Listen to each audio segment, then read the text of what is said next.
Good morning বন্ধুরা, welcome to our channel. তো কেমন আছো সবাই? আশা করছি ভালো আছো। তো এখন সকালবেলা আমি চা বসিয়ে দিয়েছি, মানে ঘরের সমস্ত কাজ সেরে নিয়েছি, নিয়ে চা বসিয়ে দিয়েছি, চা করছি। তারপর চাটা খেয়ে নিয়ে টিফিন বানাবো।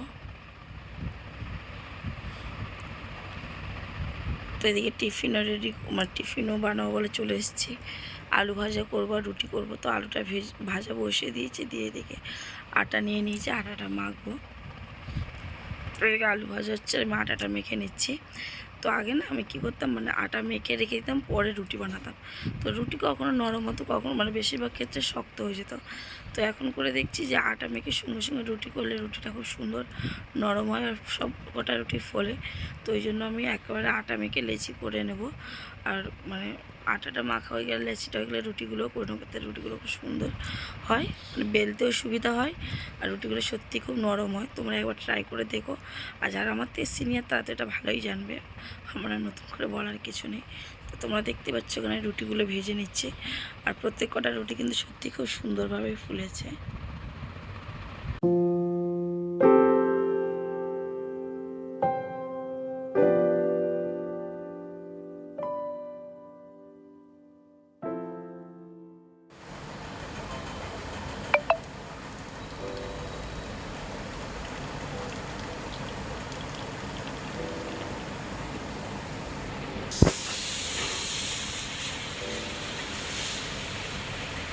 আমি স্নান টান করে নিয়েছি, আর এখন যেহেতু অম্বুবাচী চলছে তো সিঁদুর পড়তে নেই, পুজো অত দিতে নেই। শুধু যেহেতু আমার ঘরে গোপাল ঠাকুর আছে, শুধু গোপাল ঠাকুরকেই মানে খাবার দিয়েছি।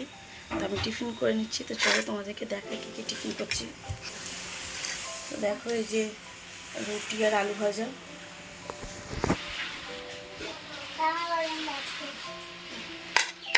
আর এই যে এখানে আছে দই বড়া। এটা আমাদের ঘরেই বানানো, দই বড়াটা আমাদের ঘরে বানানো। আর দই বড়া সত্যি আমার খুব ভালো লাগে। তো তোমরা মানে কে কে ভালোবাসো খেতে অবশ্যই জানি।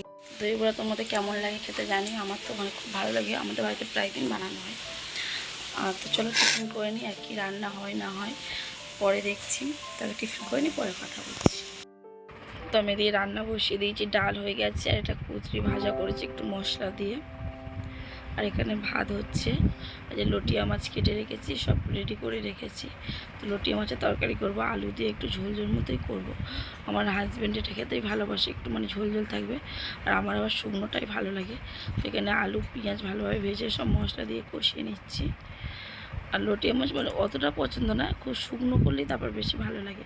কিন্তু আমার হাজব্যান্ডের আবার এটাই পছন্দ, একদম ঝোল ঝোল হবে। তো আমাদের বাড়ি বেশিরভাগ সবাই এটাই পছন্দ করে। তো তোমরা কেমন করে রান্না করো অবশ্যই জানিও।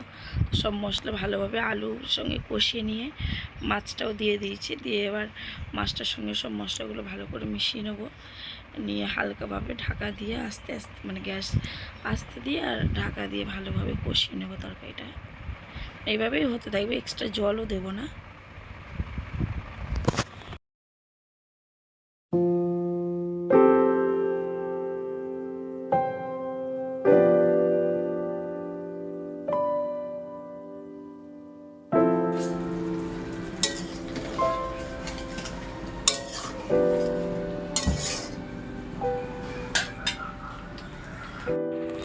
তো দেখো, এই যে আমার তরকারিটা ফাইনাল লুক, তরকারিটা হয়ে গেছে, এমনই থাকবে।